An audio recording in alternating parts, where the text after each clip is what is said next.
245. Imágenes sonoras de diferentes regiones del mundo.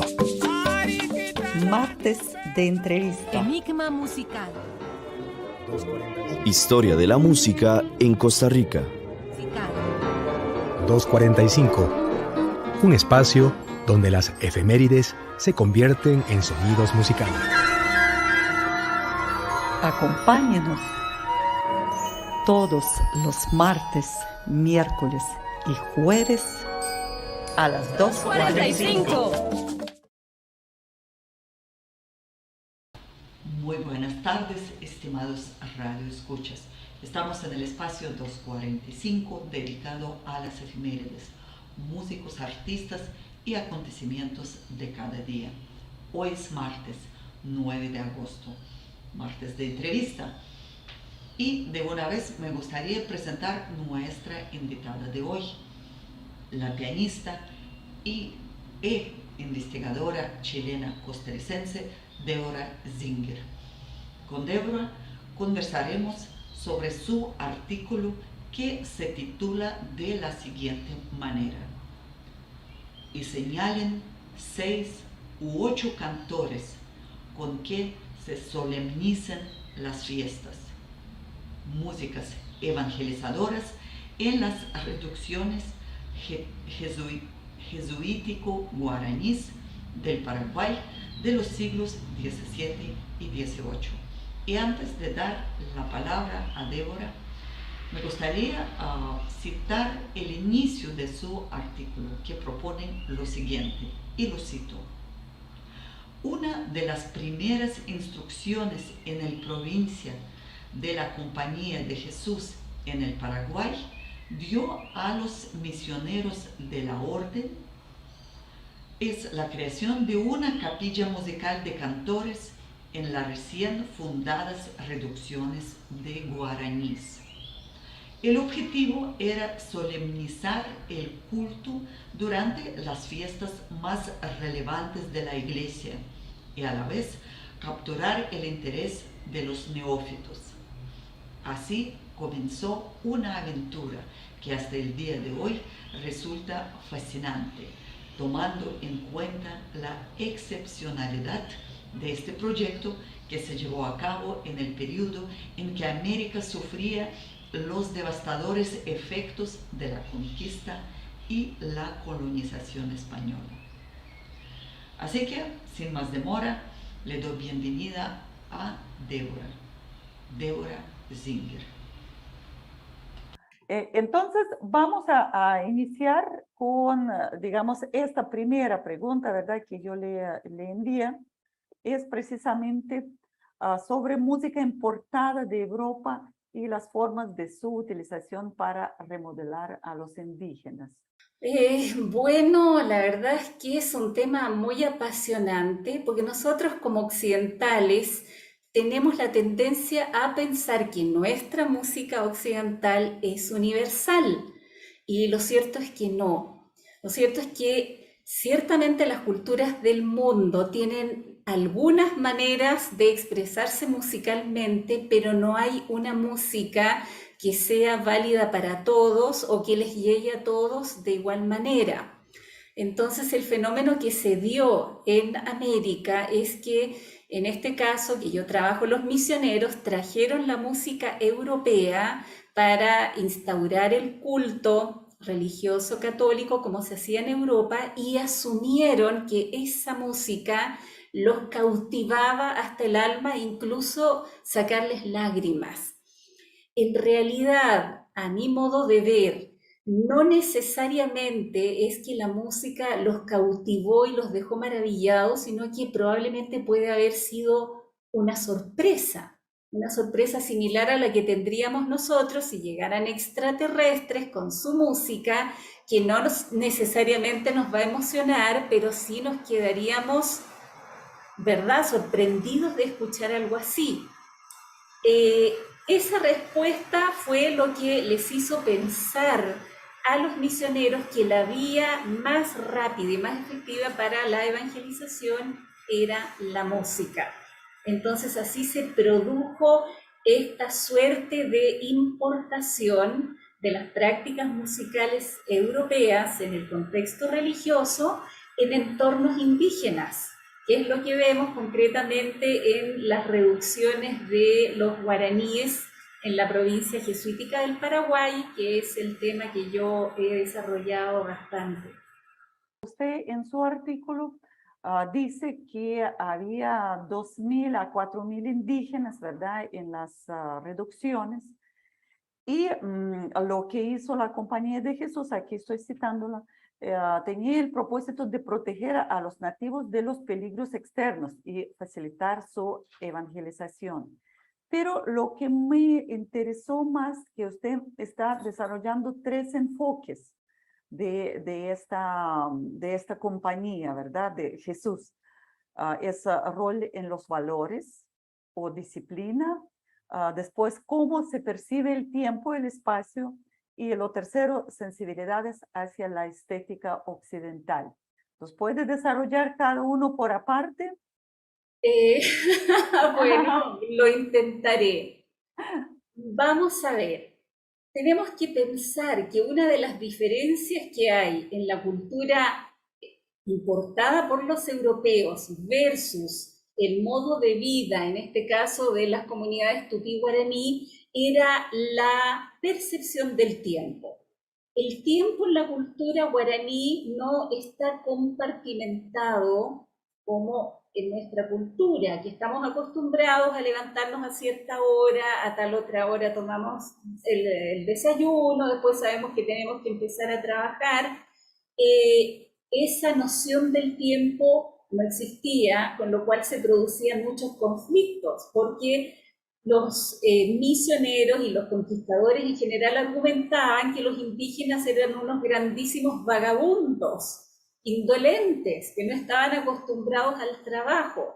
Y lo que pasa es que era una noción distinta de lo que es el trabajo, de lo que es cumplir con las responsabilidades cotidianas y precisamente esta segmentación de los espacios durante el día.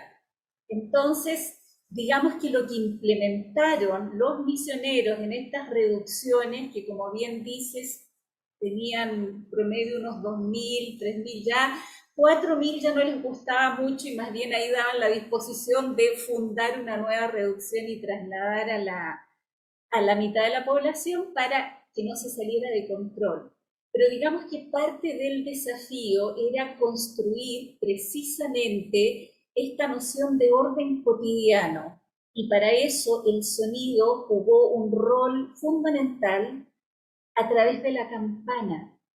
La campana, por excelencia, era el signo sonoro que iba marcando los tiempos, el tiempo de levantarse, el tiempo de ir al rezo, el tiempo de ir a trabajar o al colegio, después el tiempo de la misa y así sucesivamente. Entonces el orden cotidiano dominado o digamos establecido por la campana, que era el signo sonoro. Aparte de eso, por supuesto que había tambores, chirimías que también llamaban a la oración, pero el sonido, digamos, que cumplía una función importante. Ahora bien, en cuanto a la música lo que tenía, digamos, la función era despertar devociones, porque había que cristianizarlos, pero de una manera efectiva y además que ellos creyeran, o sea, que no fuera solamente de la boca para afuera, sino que lo interiorizaran. Y el sonido, junto a muchas otras prácticas estéticas, porque también tenemos que pensar que la música no actuaba sola, sino que actuaba en todo un entorno que se veía mucho en el ceremonial, donde teníamos, por ejemplo, el aroma del incienso, el sonido, ya vimos, de la música, de la campana, también la vista, ¿verdad? Ver la imaginería religiosa, la sensación de estar en un espacio tan grande como la iglesia, o sea, todos estos estímulos sensoriales tenían por fin despertar emociones y esas emociones eran las que finalmente conducirían a la fe y, por supuesto, a la práctica cotidiana del cristianismo, con lo cual se occidentalizaba a estas subjetividades indígenas. Que usted dijo acerca de la campana y también tiene la parte de su artículo es precisamente de percepción de sonidos, ¿verdad? Y usted dice sonidos transgresores y sonidos negociados, porque veo que la campana es transgresor, ¿cierto? ¿Nos puede contar precisamente de esto, cómo en esta precisamente orden se pudo como transportar, o más bien se pudo unir diferentes sonidos en un solo Correcto. coro, ¿verdad? Correcto, porque en las misiones o reducciones también les llamaban, porque recordemos que en el lenguaje de la época reducir significaba congregar.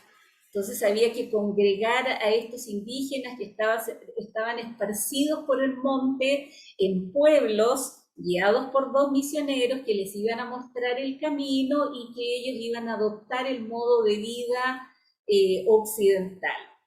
La campana era el símbolo por excelencia del dominio extranjero y tal es así que la primera reducción en el Paraguay fue fundada en 1609 y a partir de ahí en todo el siglo XVII, sobre todo en la primera mitad, hubo varios levantamientos, o sea, no es que ellos graciosamente se adaptaron de buenas a primera. Y es interesante que uno de las reacciones que había era precisamente en contra de la campana, destruían la campana como signo del colonizador. Sin embargo, y en esto hay que reconocer que la orden jesuita fue muy flexible porque se dio cuenta que para que el proyecto tuviera éxito había que entrar en el campo de la negociación. Y precisamente las prácticas artísticas a través de la performance, o sea, la ejecución, era lo que posibilitaba esos espacios de negociación en que se iban presentando, ya sea prácticas ancestrales, indígenas, junto con las nuevas prácticas adoptadas de Europa. Por ejemplo, tenemos el caso de las fiestas dedicadas a una advocación religiosa en que se bailaba en honor del santo, con música, por supuesto, de la iglesia. Sin embargo, el misionero, esto descrito por el mismo misionero en una de sus cartas, ponía cascabeles en los pies de ellos porque a ellos les encantaba el sonido estridente, dice él, de los cascabeles, esas sonajas que se ponían en los pies. Y aquí vemos cómo ciertos sonidos que remitían a prácticas antiguas se van incorporando en estas nuevas ceremonias católicas y van generando algo distinto de lo europeo, algo nuevo. Por otra parte, también tenemos el sonido de la famosa maraca. Nosotros estamos acostumbrados a que la maraca es un instrumento, digamos, uno de los accesorios de percusión que utilizamos mucho cuando hacemos ritmos latinos, ¿verdad? Pero en el contexto indígena, la maraca más bien es un instrumento ritual.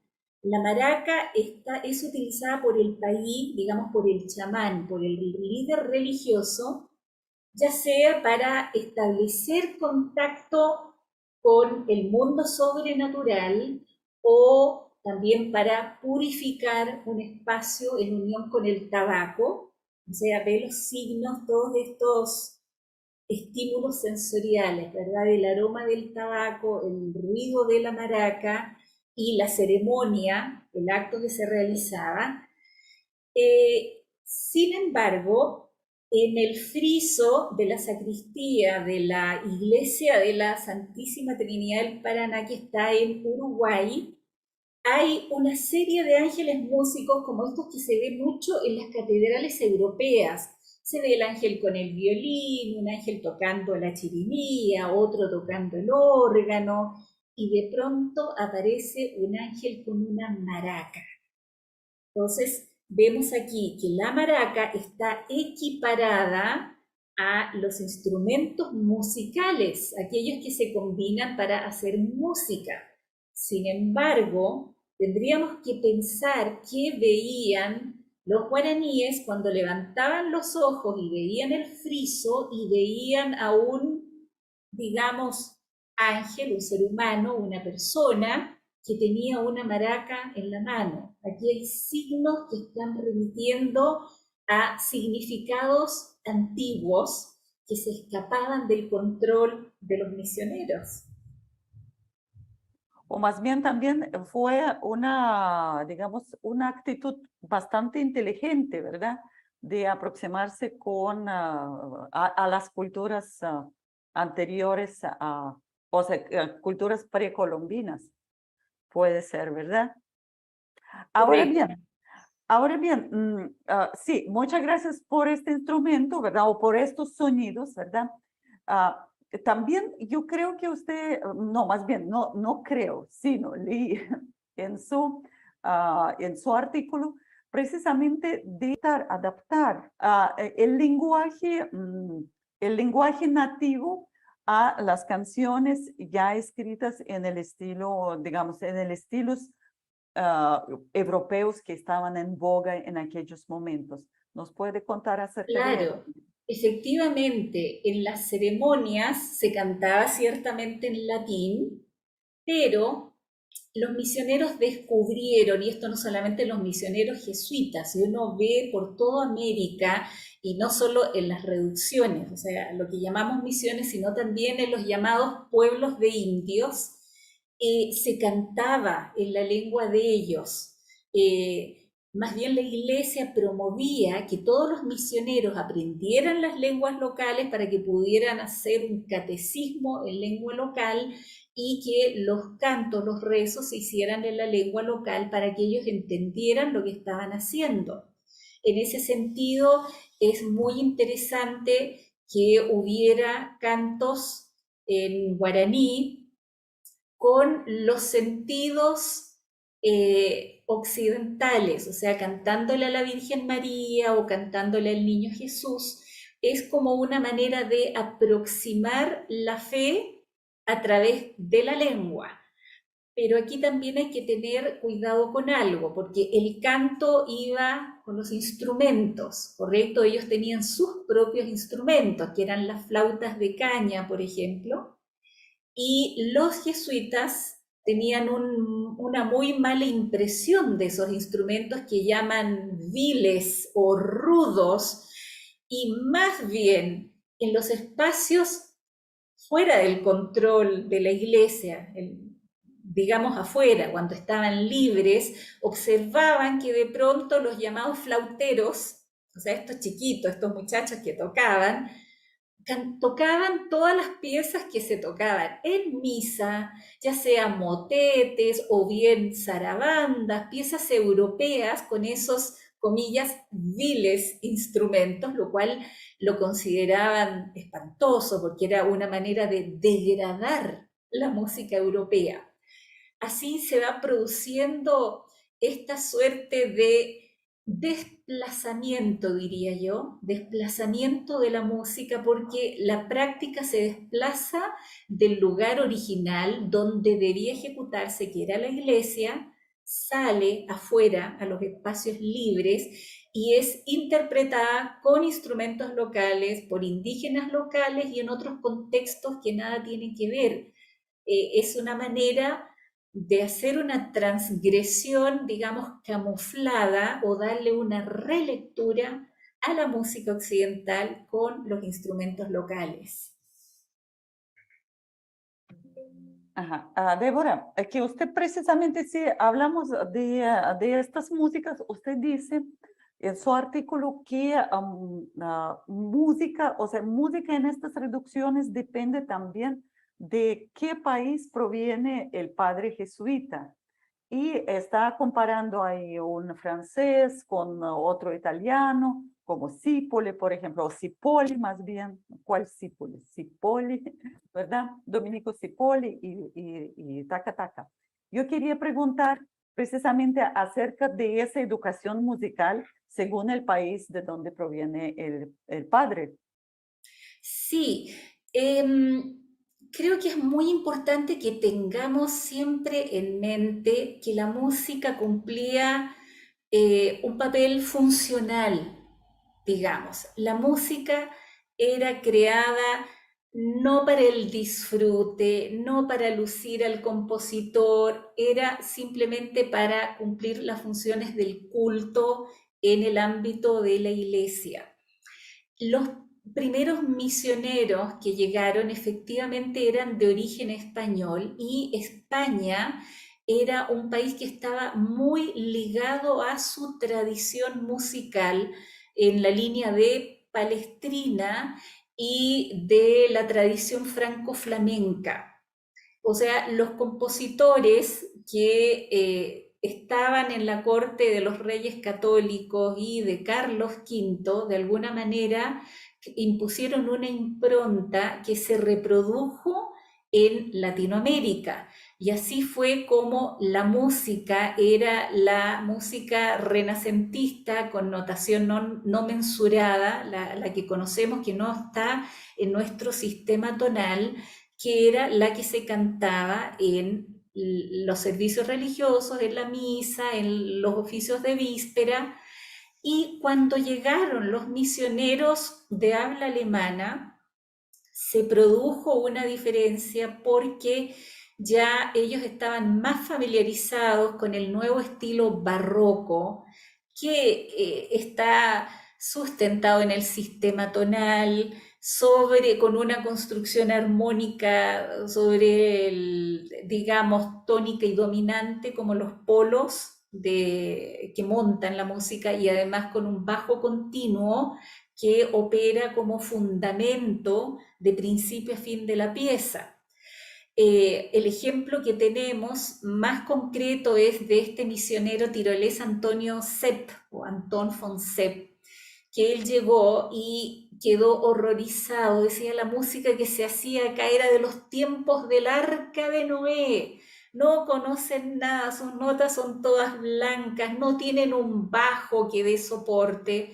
Entonces él hizo una suerte de adaptación de la música, la renovó, él transcribió mucha música que traía, que ya recordaba de memoria los compositores de la época, Melchior Glettle o Heinrich von Bieber y otros, y él mismo también. O sea, los jesuitas hay que recordar que llegaban con una preparación en todos los campos y uno de ellos era la música.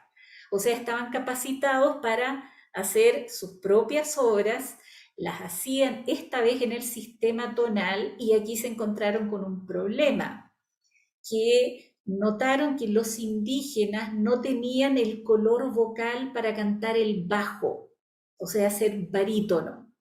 Y ellos decían, necesitamos este soporte. ¿Cómo lo hacemos? Bueno, una manera era a través del bajón, que es este instrumento que antecedió al fagot, y después también cuando ya entró el fagot. O sea, instrumentos que dieran las notas más graves para que equilibraran esta construcción armónica que era la que estaban buscando. Y por cierto, la armonía, también tener en cuenta, ¿verdad? La armonía de la música, equipararla con la armonía del cosmos y la armonía de este sistema que ellos estaban desarrollando al interior de las reducciones. Débora, cuando usted habla de armonía de cosmos, creo que también está hablando sobre jerarquías, ¿verdad? ¿Existían jerarquías en, digamos, en estos pueblos nativos? Imagino que sí, pero ¿se impusieron las nuevas jerarquías o no? Sí, correcto. Es importante que estamos hablando, si estamos hablando de siglos, digamos, 17 y 18, todavía estamos hablando del antiguo régimen. O sea, es una sociedad que está estrictamente jerarquizada, donde cada uno sabe cuál es su lugar y no aspira a un ascenso social ni mucho menos. O sea, ese es su lugar, tiene que aceptarlo y tiene que dignificarlo. Esa estructuración jerárquica también fue reproducida en las reducciones en el sentido de que, por supuesto, la máxima autoridad era el misionero, con el segundo su ayudante, digamos.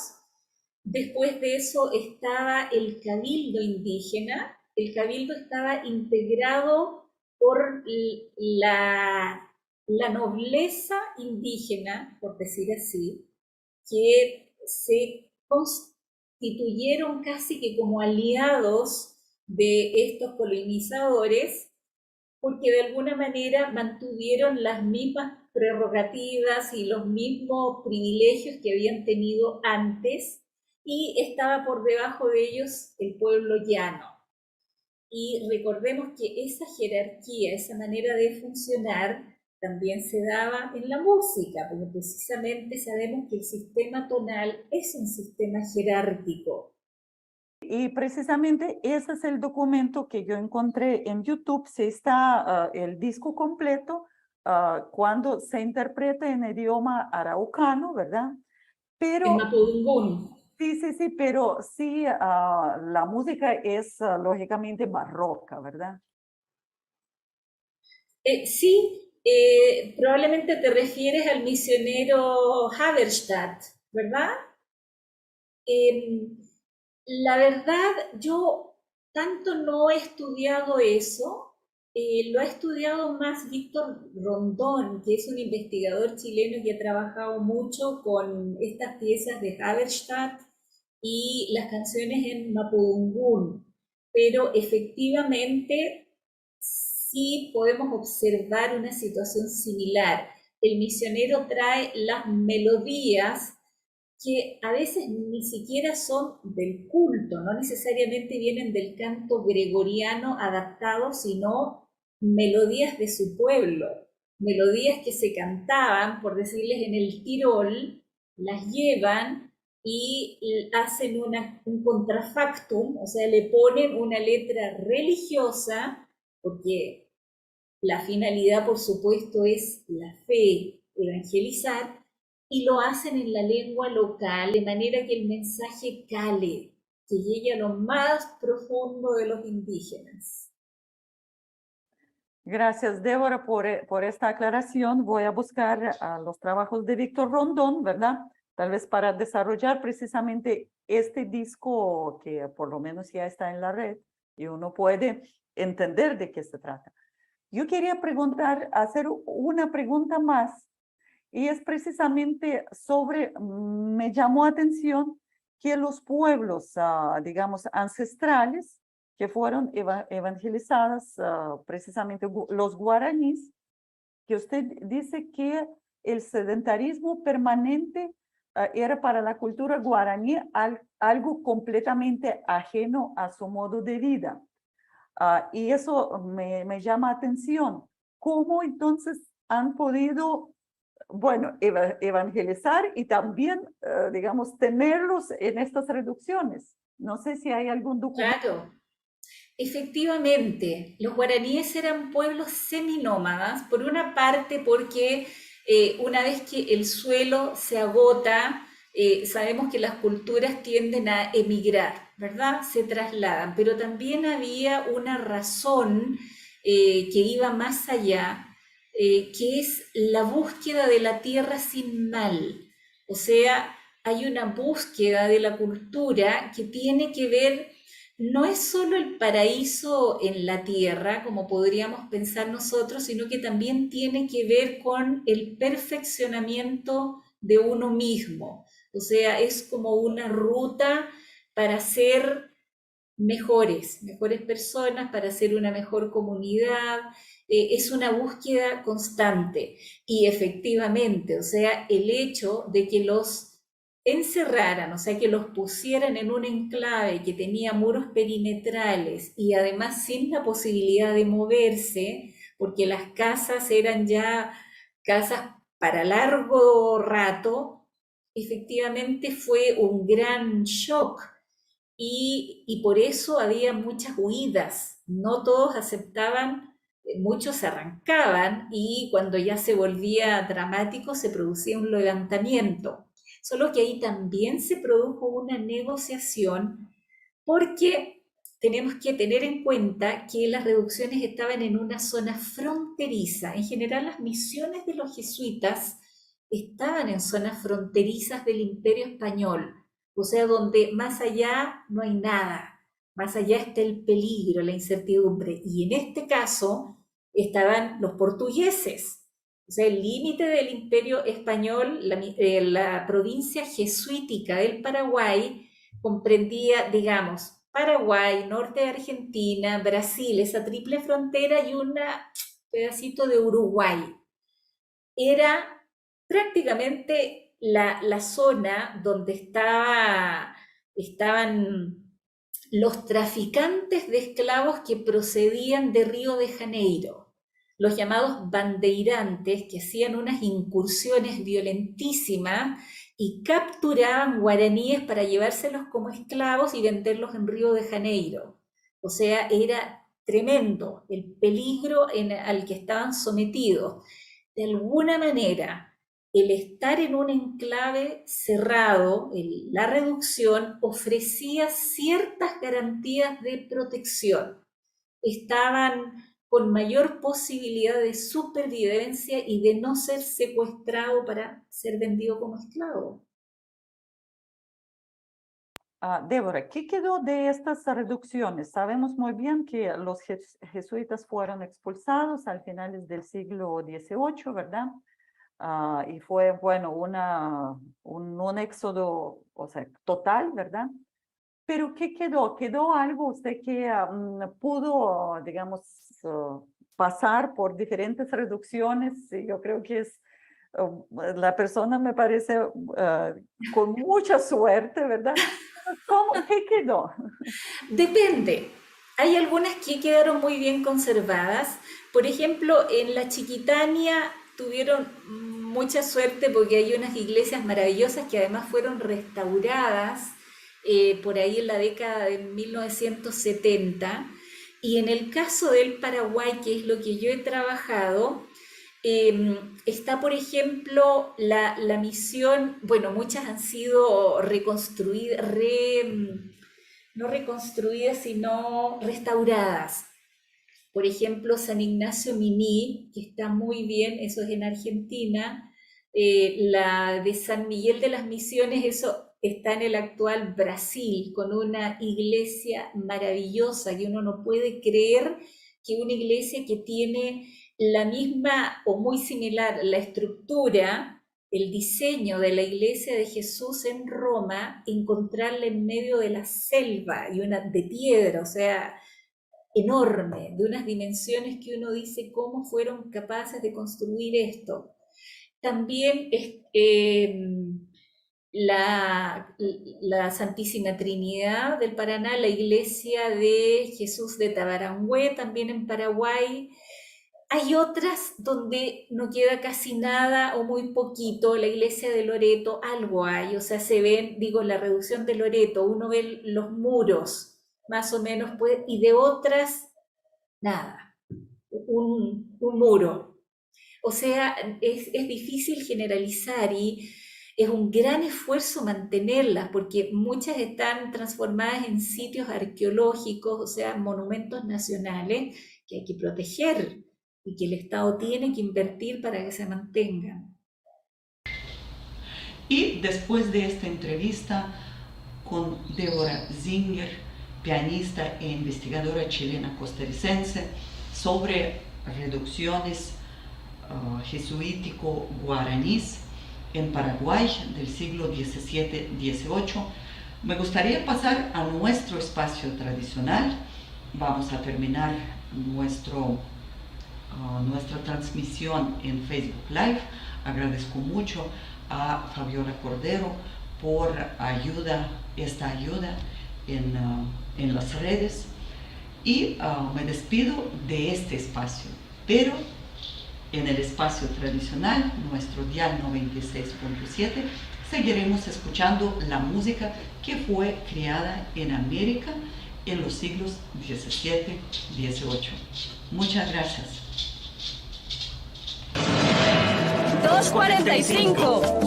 Imágenes sonoras de diferentes regiones del mundo. Martes de entrevista. Enigma musical. Historia de la música en Costa Rica. 245. Un espacio donde las efemérides se convierten en sonidos musicales. Acompáñenos todos los martes, miércoles y jueves a las 2:45. 245.